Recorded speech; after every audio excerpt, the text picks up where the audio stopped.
الشيطان الرجيم بسم الله الرحمن الرحيم ربكم الذي يزجي لكم الفلك في البحر لتبتغوا من فضله إنه كان بكم رحيما وإذا مسكم الضر في البحر ضل من تدعون إلا إياه فلما نجاكم إلى البر أعرضتم فكان الإنسان كفورا أفأمنتم أن يخسف بكم جانب البر أو يرسل عليكم حاصبا ثم لا تجدوا لكم وكيلا أم أمنتم أن يعيدكم فيه تارة أخرى فيرسل عليكم قاصفا من الريح فيغرقكم بما كفرتم ثم لا تجدوا لكم علينا به تبيعا ولقد كرمنا بني آدم وحملناهم في البر والبحر ورزقناهم من الطيبات وفضلناهم على كثير ممن خلقنا تفضيلا سورہ بنی اسرائیل کی آیت نمبر 66 تا 70 آپ حضرات کے سامنے تلاوت ہوئی۔ ان آیات کریمہ کا ترجمہ یہ ہے، ربکم الذی، تمہارا رب وہ ہے، یزجی لکم الفلک، جو چلاتا ہے تمہارے لیے کشتیاں، فی البحر، سمندر میں، لتبتغوا من فضلہ، تاکہ تم تلاش کرو اللہ کے فضل کو، انہ کان بکم رحیما، بے شک وہ اللہ تم پر بڑا مہربان ہے، وَإِذَا مَسَّكُمُ الضُّرُّ، اور جس وقت پہنچتی ہے تمہیں تکلیف، فی البحر، سمندر میں، ضل، غائب ہو جاتے ہیں وہ، من تدعون، جن کو تم پکارتے ہو، الا ایاہ، مگر اللہ تعالی، فلما نجاکم، پھر جس وقت ہم نجات دیتے ہیں تمہیں خشکی کی طرف، الی البر، اعرضتم،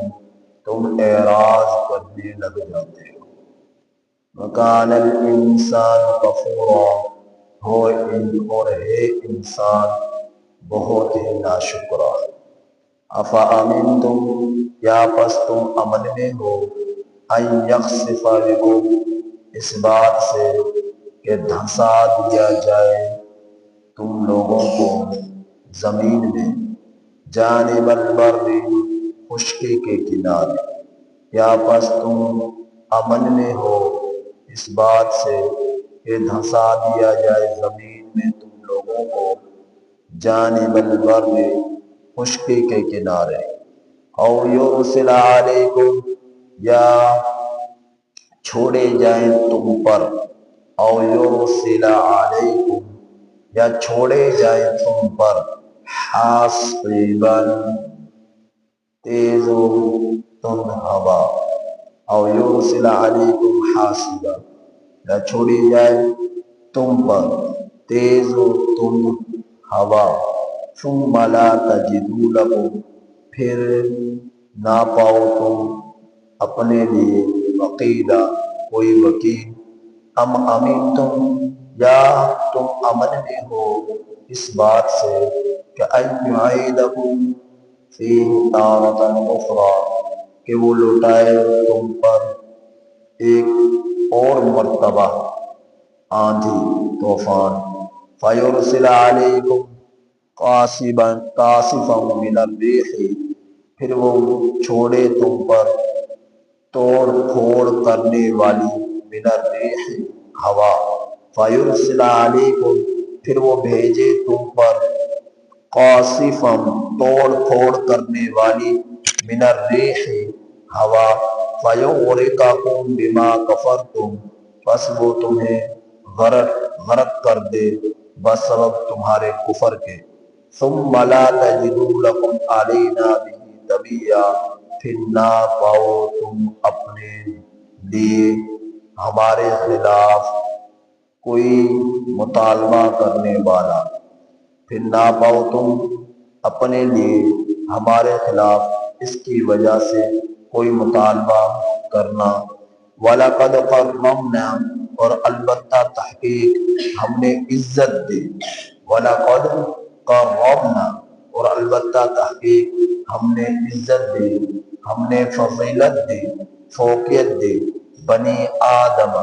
آدم کی اولاد کو، وَحَمَلْنَاهُمْ فِي الْبَرِّ، اور ہم نے ان کو سوار کیا خشکی میں، والبحر، اور سمندر میں، وَرَزَقْنَاهُمْ، اور ہم نے انہیں رزق دیا، من الطیبات، پاکیزہ رزق، وَفَضَّلْنَاهُمْ، اور ہم نے ان میں سے علی کثیر، بہت سارے لوگوں کو فضیلت دی، جنہیں خلقنا، ہم نے پیدا کیا، تفضیلا، فضیلت دینا۔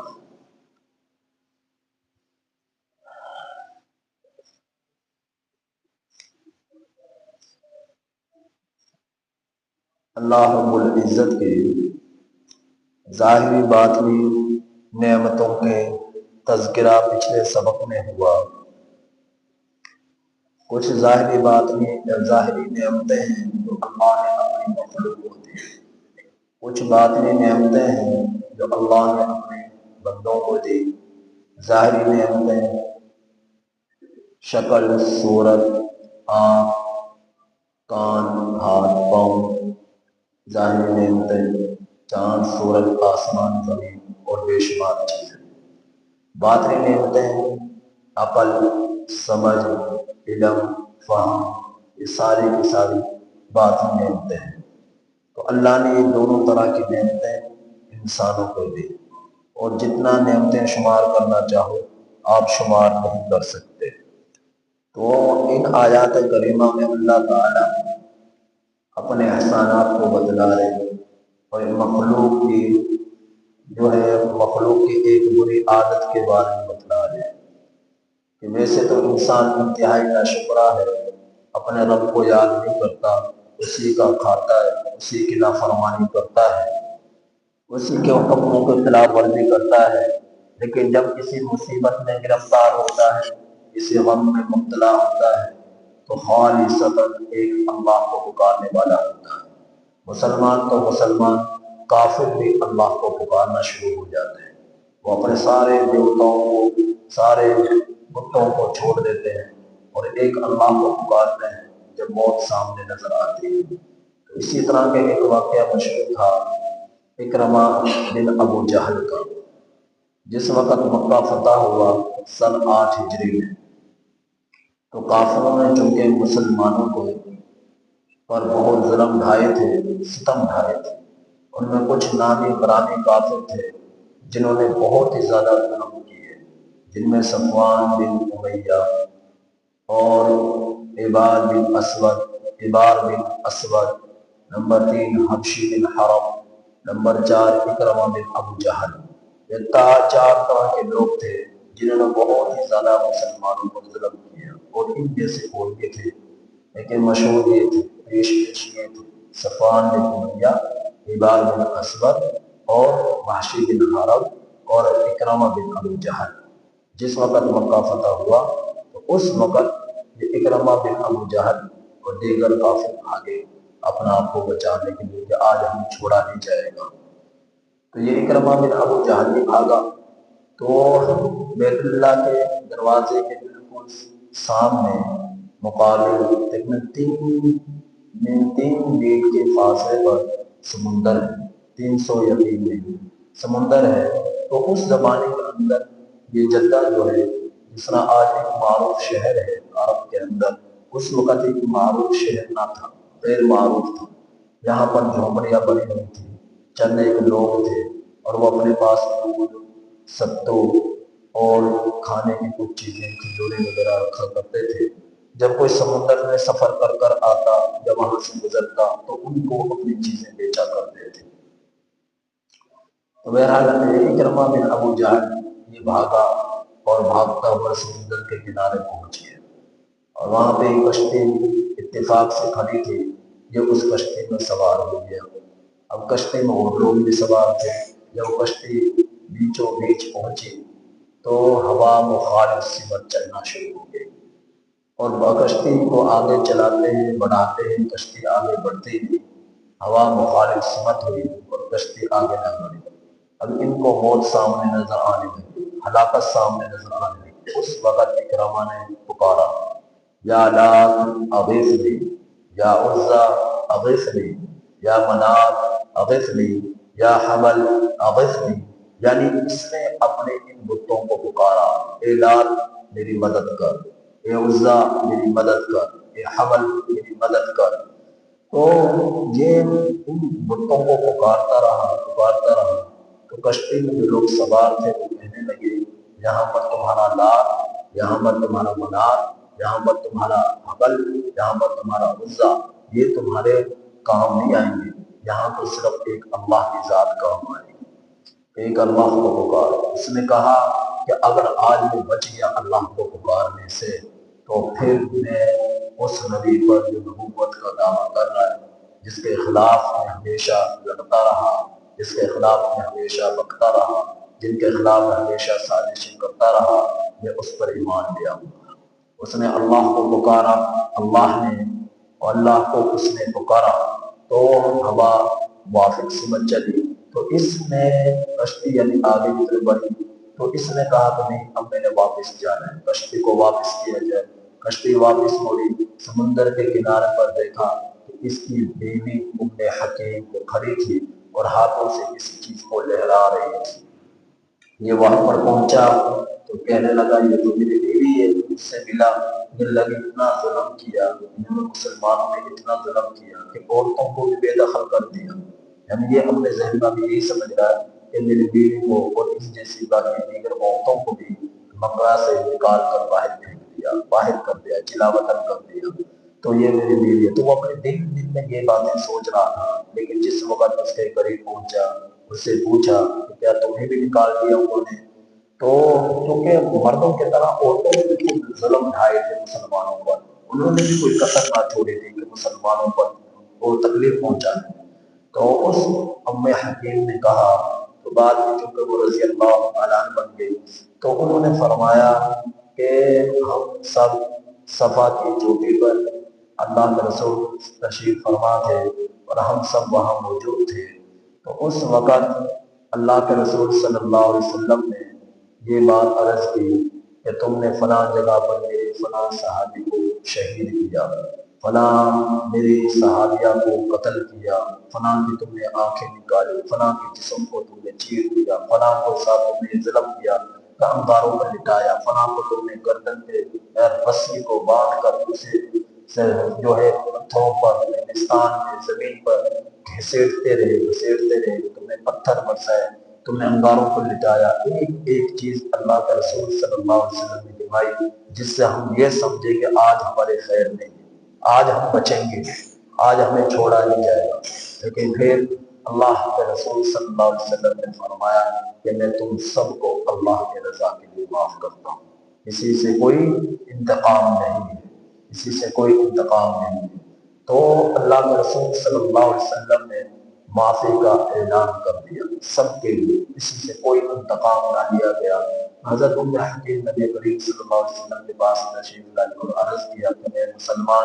ہونا چاہتی ہوں، مسلمان، بلکہ مسلمان نہ ہوئی تو کہنے لگی اس معافی کا جو آپ نے اعلان کیا میرا خامد یقین نہیں کرے گا، وہ بڑا وہمی قسم کا شخص ہے، مجھے کوئی نشانی دی تھی تو وہ یقین کر لے کہ آپ نے ہم سب کو معاف کر دیا۔ تو نبی کریم صلی اللہ علیہ وسلم نے اس وقت جو امامہ پہنا ہوا تھا، پگڑی باندھی ہوئی تھی، وہ اتار کر بطور نشانی کے حکیم کو دی۔ تو حکیم اپنے خامد کو جو ہے بلانے کے لیے سمندر کے کنارے تک پہنچی، کو یوں میاں بیوی کی آپس میں ملاقات ہوئی اور سارا واقعہ سنا دیا۔ تو اکرمہ بن ابو جہل کو اعتماد ہو گیا اور نبی کریم صلی اللہ علیہ وسلم کی خدمت اقدس میں حاضر ہوئے اور دونوں نے کلمہ پڑھا، مسلمان ہو گئے۔ تو اللہ رب العزت نے اس آیت کریمہ میں یہی تو فرمایا کہ ربکم الذی، تمہارا رب تو وہ ہے، یزجی لکم الفلک، جو چلاتا ہے تمہاری لیے کشتیاں، فی البحر، سمندر میں، تبتغوا من فضل، تاکہ تم تلاش کرو اللہ کے فضل کو، انہ کان بکم رحیما، بے شک وہ تم پر بڑا ہی مہربان ہے۔ وَإِذَا مَسَّكُمُ الضُّرُّ فِي الْبَحْرِ، جس وقت تمہیں پہنچتی ہے کوئی تکلیف سمندر میں، ضَلَّ مَن تَدْعُونَ، غائب ہو جاتے ہیں وہ جن کو تم پکارتے ہو، لات غائب ہو گیا، منات غائب ہو گیا، عزا غائب ہو گیا، حبل غائب ہو گیا، یہ ان کے بتوں کے نام تھے۔ تو وہ غائب ہو جاتے ہیں، وہ تمہاری یعنی مدد کے لیے نہیں آ سکتے، وہ تمہارے نفع نقصان کے مالک نہیں ہیں، کیونکہ نفع نقصان کا مالک صرف اور صرف اللہ کی ذات ہے، اللہ کے سوا کوئی نہیں ہے۔ لہذا ہر مشکل، ہر تنگی، ہر غم، ہر پریشانی، ہر تکلیف میں، ہر مصیبت میں ہمیشہ ایک رب سبحانہ وتعالی، اللہ کی ذات، کریم ذات، عظیم ذات، حکیم ذات، خبیر ذات، علیم ذات اور قدیر ذات، اس ذات کو تم پکارو، اس کے سوا کسی کو نہ پکارو، کام ہمیشہ تمہارے کو نہیں آئے گا، لوگ کام نہیں آئیں گے۔ اللہ مخلص سے، اللہ مخلص سے، اللہ قریب ہے، انسان مطلب پرست ہیں اور وہ کسی کو نفع نقصان کے مالک نہیں بن سکتے، صرف اور صرف ایک اللہ کی ذات ہے جو انسان کے لیے نفع نقصان کے مالک ہے، اور وہی نفع دیتا ہے، وہی نقصان دیتا ہے، لہذا نفع کو اسی سے مانگو، نقصان سے پناہ اسی کی میں آ جاؤ۔ تو اللہ کے سوا کسی کو مشکل کشا، حاجت روا، دستگیر، فریاد رس، مپنن، قانون ساز نہ سمجھو، صرف ایک اللہ ہے جو جس کو یہ چیزیں جچتی ہیں، خدائی جچتی ہے، بادشاہی جچتی ہے، جس کے سامنے سجدے کیے جائیں، اسی کے شان کے لائق ہے، اسی کے سامنے جھکا جائے، تو یہ اللہ کو چیزیں جچتی ہیں، غیر مخلوق کو نہیں جچتی۔ اگر تم غیروں کے سامنے جھکو گے، غیروں کو پکارو گے، غیروں سے امیدیں رکھو گے تو اللہ ناراض ہو جائے گا۔ اللہ ناراض ہو گیا، ساری دنیا چاہے خوش ہو، کہ تمہارے لیے تم نے اصل کمائی حاصل نہیں کی، اصل کمائی یہ اللہ تم سے راضی ہو جائے، یہ اصل کمائی ہے۔ تو فرمایا کہ جب تمہیں مصیبت پہنچتی ہے الا یا، تو ساری چیزیں غائب ہو جاتی ہیں، سارے دیوتا تمہارے غائب ہو جاتے ہیں، ایک اللہ ہی تو ہے جو اس وقت تمہارے کام آتا ہے۔ تو اکرمہ بن ابو جہل نے ساروں کو پکارا، کسی نے نہ بچایا، کس نے بچایا؟ اللہ نے بچایا۔ جب اللہ کو اس نے پکارا تو فلما نجاکم، پھر جس وقت ہم تمہیں نجات دیتے ہیں الی البر، خشکی کی طرف، آؤ تم اعراض کرنے لگ جاتے ہو، وکان الانسان کفورا، اور ہے انسان انتہائی ناشکرا، انتہائی ناشکرا، مطلب پر ہوا بھول گئے، مطلب کی ضرورت پڑی تو یاد کر لیا۔ تو اللہ تعالیٰ کے ساتھ بھی ایسی بے وفائی کرتے ہیں، جب خوش ہوئے تو اللہ کو بھول گئے، بھنگڑے ڈالے، ناچ گانے ہوئے، میوزک چلا، سب کچھ ہوا، اللہ کے حکم توڑے، لیکن جب مصیبت میں پڑے، موت سامنے دیکھی، بیماری میں مبتلا ہوئے، ہلاکت سامنے آئی، ہاسپٹل کے نظر ہوئے، ادھر ادھر دوڑے لگ گئی کہ کسی طرح بچ جائے، کسی طرح بچ جائے، اب کوئی نہیں بچانے والا، اللہ لا حذر، اللہ رب العزت فرمانے کوئی جائے پناہ نہیں، الی ربک یومئذ المستقر، تمہارے رب کی طرف ٹھہراؤ ہے، پناہ گاہ ہے، ایک اللہ کو پکارو، ایک اللہ کو پکارو، ایک اللہ کو یاد کرو۔ تو یہ اس وقت ہماری حالت دیکھنے کے قابل ہوتی ہے، اس وقت پتہ چلتا ہے کہ انسان کتنا کمزور ہے، بے بس ہے، کہ اب یہ اپنا آپ کو موت سے نہیں بھگا سکتا، بیوی ہے، بچے ہیں، خاندان والے ہیں، سب اس کو بچانے کی فکر میں ہاسپٹلوں میں ادھر ادھر چکر لگا رہے ہیں، سب رو رہے ہیں کہ یہ بچ جائے، یہ بچ جائے، لیکن اب بچنے کی توقع ہی نہیں، اب اس کے بھی کام کھڑے ہو گئے، اب تو موت کے سوا کچھ نہیں، موت کے سوا کچھ نہیں۔ تو اللہ نے آج موقع دیا صحت میں، جوانی میں، اللہ نے موقع دیا ہے فراغت میں، اللہ نے موقع دیا ہے صحت میں کہ تم ایک اللہ کو پکار سکتے ہو، اس کی عبادت کر سکتے ہو، اس کو راضی کر سکتے ہو، آج وہ راضی ہو جائے گا، کل تم، آج تم ناراض ہو، اور آج وہ اس کو تم ناراض ہو، اس کو راضی نہیں کرتے، اپنی دنیا کی دھن میں لگے ہوئے ہو، کل جب وہ ناراض ہوگا اور تم راضی ہوگے تو اللہ تو وہ راضی ہوگا لیکن تم ناراض ہوگے۔ آج تم اللہ تعالیٰ سے دور ہو، کل کو اللہ رب العزت تمہارے قریب ہوگا اور تم سامنے ہوگے تو شرمندگی سے رب کے سامنے کھڑا ہونا تمہارے لیے مشکل ہوگا۔ تو اللہ رب العزت نے آج موقع دیا ہے کہ اللہ کو راضی کرو، اللہ رب العزت کو خوش کر لو، تو اسی کے لیے اللہ نے ماہ رمضان بھی دیا کہ ماہ رمضان انشاءاللہ آج پہلی تراویح ہوگی تو اس ماہ رمضان کی قدر کی جائے، اس ماہ رمضان کی قدر کی جائے، اس میں خوب عبادات کی جائے، خوب اللہ کو راضی کیا جائے، خوب تراویح کا اہتمام کیا جائے، خوب قرآن پاک کی تلاوتیں کی جائے، خوب قرآن مجید کو سمجھا جائے، خوب قرآن پاک پر عمل کیا جائے، نبی کی سیرت کو اپنایا جائے، دین اسلام کے مطابق چلا جائے، نماز تراویح پنجگانہ نماز تکبیر و اولیٰ کے ساتھ، اور روزہ سحری کا اہتمام، افطار کا اہتمام، اور سحری اور افطاری کے اہتمام میں اپنے بچوں کو، اپنے نابالغ بچوں کو، بچیوں کو، سب کو شامل کریں، ان کو بٹھائیں تاکہ انہیں پتہ چلے سحری کا کیا مقام ہے، انہیں پتہ چلے سحری کیا چیز ہے، انہیں معلوم ہو کہ افطاری کیا چیز ہے، ان کو دعاؤں میں اپنے ساتھ بٹھائیں، سحری کی دعاؤں میں اپنے ساتھ بٹھائیں، افطاری کی دعاؤں میں اپنے ساتھ بٹھائیں، افطاری کے بچیاں جو ہیں ان کو افطاری کا کھانا تیار کرنے میں مائیں اپنے ساتھ لگائیں، آٹا گوندنے میں، روٹی بنوانے میں، کھانے تیار کرنے میں بچیوں کو اپنے ساتھ لگائیں، سامان پکڑانے میں اپنے ساتھ لگائیں، یہ بچیوں کو معلوم ہو کہ افطاری کی تیاری کیسے کی جاتی ہے، اس کے فضائل کیا ہیں، سحری کی تیاری کیسے کی جاتی ہے، اس کے فضائل کیا ہیں، روزہ کیا ہے، تراویح کیا ہے، تراویح کی نمازوں میں اپنے ساتھ چھوٹے بچوں کو کھڑا کیا جائے، بچیوں کو کھڑا کیا جائے تاکہ انہیں تعارف ملے کہ تراویح کی تراویح کا کیا مقام ہے، تراویح کیا چیز ہے، روزہ کیا چیز ہے، بچے کے ذہن میں ماہ رمضان کی قدر آ جائے، ماہ رمضان کی محبت آ جائے، ماہ رمضان کی عظمتیں آ جائیں، ماہ رمضان کی برکات بچے کے دل میں آ جائیں، تو ایسا ماحول بنایا جائے گھروں کے اندر، ایسا ماحول بنایا جائے گھروں کے اندر، عورتیں مقابلہ کریں کہ میں نے قرآن زیادہ سے زیادہ اس ماہ رمضان میں مکمل کرنا ہے، ایک دوسرے سے مقابلہ کریں، نوافل میں مقابلہ کریں، اور جو ہے تلاوتوں میں مقابلہ کریں، اذکار میں مقابلہ کریں، ایک دوسری عورتوں کا آپس میں مقابلہ ہو، مردوں کا مقابلہ ہو، مسجد کو آباد کیا جائے، گھروں کو آباد کیا جائے، گھروں سے نکل کر ادھر ادھر جانے کی ضرورت نہیں، کوشش کریں اپنے گھروں کے اندر رہ کر باپردہ ہو کر اپنے گھروں کے ماحول کو جو ہے سازگار بنایا جائے، اس میں قرآن کی گونج ہو، اس میں سجدوں کی جو ہے کثرت ہو، اس میں رکوعوں کی کثرت ہو، اس کے اندر ذکر اللہ کی کثرت ہو، گھروں کو ایسا آباد کیا جائے، گھروں میں یوں ماحول بنایا جائے، اور مرد مساجد کے اندر ایسا ماحول بنائے کہ پتہ چلے ماہ رمضان شروع ہو چکا ہے، عورتیں گھروں کے اندر ایسا ماحول بنائے تاکہ پتہ چلے کہ ماہ رمضان شروع ہو چکا ہے، پہلے گزشتہ رمضان میں جو ناقدریاں ہوئی، جو سستیاں ہوئی، جو کاہلیاں ہوئی وہ ہو چکی، لیکن اس ماہ رمضان نہ ہونے دینا، یہ اللہ نے موقع دے دیا، ہم میں سے ایک کو ایک مرتبہ زندگی میں دیکھتے، ایک مرتبہ اور زندگی میں، پھر ایک مرتبہ اور اللہ نے بھی موقع دے دیا، مردوں کو بھی عورتوں کو بھی، بہت سارے ایسے ہیں جن کو موقع نہیں ملا، اس رمضان سے پہلے وہ دنیا سے رخصت ہو گئے اور اللہ کو پیارے ہوں گے، وہ دنیا کو خیر بات کہیں گے، ایک دن ہم بھی آ جائے، ہم نے بھی اس دنیا کو خیر بات کی، رمضان تو ہوگا ہم نہیں ہوں گے، یہ دنیا تو ہوگی لیکن ہم نہیں ہوں گے، ایک دن آئے گا ساری دنیا بھی ختم ہو جائے، تو اس کی ہمیشگی نہیں ہے، دنیا کے لیے ہمیشگی نہیں ہے، مردوں کے لیے ہمیشگی نہیں ہے، انسانوں کے لیے، جانوروں کے لیے، آسمان زمین کے لیے ہمیشگی نہیں ہے، سب چیزوں میں فنا ہونا ہے، اور اللہ دوبارہ سے ایک نئی چیز کھڑا کرے گا، نیا آسمان بنائے گا، تو اللہ رب العزت سارے چیزوں کو ختم کر ڈالے گا، لہٰذا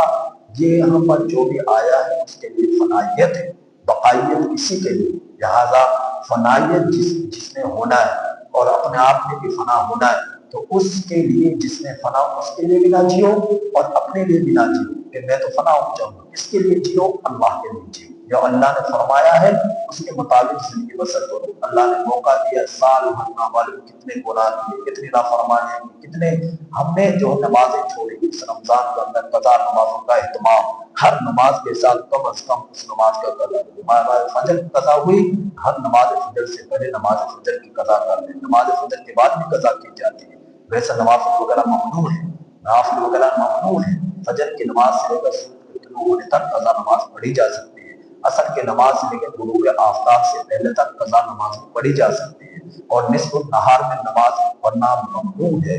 یعنی نصف النہار جو ہے اس وقت نماز پڑھنا ممنوع ہے، دوپہر کے وقت نماز پڑھنا ممنوع ہے۔ اسی طرح سورج کے طلوع ہونے کے وقت نماز پڑھنا ممنوع ہے، غروب ہونے کے وقت نماز پڑھنا ممنوع ہے۔ اس کے علاوہ کسی بھی وقت آپ نماز پڑھ سکتے ہیں۔ تو اس ماہ رمضان میں صدقہ فطر کا اہتمام، اس ماہ رمضان میں زکوٰۃ کا اہتمام، اس ماہ رمضان کے اندر جو ہے اپنے کفارہ جو گزشتہ کوئی نماز جو ہمارے مرحومین ہیں وہ دنیا سے چلے گئے تو ان کے ذمہ کوئی نمازیں رہتی ہیں، ان کے ذمہ کچھ روزے رہتے ہیں، تو ان کے روزوں کے کفارہ، ان کے جو ہے نمازوں کا کفارہ آپ لوگ ادا کرنے کی بھرپور کوشش کریں۔ تو ماہ رمضان کو خوب قدر کریں، اللہ نے زندگی میں جو دیا ہے اس میں اپنا آپ کو بخشوانے کی کوشش کریں۔ وہ تو بخشنے کے لیے تیار ہے، لیکن ہم بھوکے ہوئے کہ ہم روٹ گئے، کیا ہمیں ضرورت نہیں ہے بخشنے کی؟ یہ جب ضرورت پڑے گی اس وقت اللہ نے بخش دے گا۔ آج اللہ بخشنے کے لیے تیار ہے تو بخشوانے کے لیے تیار نہیں ہو اپنے آپ کو، تو اللہ نے بخشش کا ذریعہ بنایا ہے ماہ رمضان کو، تو اس میں اتنی عبادت کرو، اتنا اللہ کو راضی کرو، اتنی توبہ استغفار کرو، اتنے کلمہ طیبہ کی کثرت کرو، اتنے جنت کے طلب کرو، اتنی جہنم سے پناہ مانگو کہ تمہارے لیے اس ماہ رمضان میں بخشش کے فیصلے ہو جائیں، جنت جہنم سے برات کے فیصلے ہو جائیں، جنت میں دخول کے فیصلے ہو جائیں۔ تو اتنی اللہ کی عبادت کرو، ماحول بنو۔ یہ دنیا ہمیشہ نہیں رہے گی جس کے چکر میں تم نمازیں چھوڑ دیتے ہو، تراویحوں کو چھوڑ دیتے ہو، سجدوں کو چھوڑ دیتے ہو، تلاوتوں کو چھوڑ دیتے ہو۔ یہ دنیا تمہیں چھوڑ جائے گی، اس میں لگنے والے لگے رہیں گے، تمہارے بیٹے، تمہارے بھائی، تمہاری برادری کے لوگ سب اس دنیا کے چکر میں لگے رہیں گے تمہاری ہی طرح، لیکن تم وہاں پر بڑی ہی جو ہے ایک جو ہے بیچارگی کے ساتھ وہاں پر سوچ رہے ہوگے کہ اب میں نے کتنا اپنی زندگی کو برباد کر دیا تھا، اب مجھے اس طرح کو جو ہے تاریخوں کا فتن کا پریشانی کا سامنا کرنا پڑا ہے قبر میں۔ اب وہاں تمہارے بیٹوں کے پاس ٹائم نہیں تمہارے لیے ساتھ سوال کر رہے ہیں، ان کے بیٹوں کے لیے ٹائم نہیں تمہارے لیے مغفرت کی دعا کر رہے ہیں۔ اب تم تن تنہا ہو، جن کے لیے تم نے کمایا، جن کے لیے تم نے راتوں کو نیندوں کو حرام کیا، جن کے لیے تم جاگے گھوڑے لگائی گرمی سردی کو نہ دیکھا، آج وہ بیٹے تمہارے لیے دعا کرنے کے لیے تیار ہیں، آج وہ بیٹیاں تمہارے لیے دعا کرنے کے لیے تیار ہیں۔ تم اکیلے تن تنہائی جاؤ گے قبر میں اور وہاں اکیلے ہی جواب دینا پڑے گا۔ اس لیے بیٹوں بیٹیوں کو جو خوش کرنے کے چکر میں اللہ کو ناراض نہ کرو، ان کے حقوق ادا کرو، ہم شریعت کے دائرے میں رہ کر، اور اللہ کے حقوق ادا کرو رب کے فرمان کے مطابق۔ لہذا اپنی آخرت کو آباد کرنے کی کوشش کریں۔ اللہ پاک سے دعا ہے کہ اللہ تعالیٰ عمل کی توفیق عطا فرمائے، کامل سمجھ نصیب فرمائے۔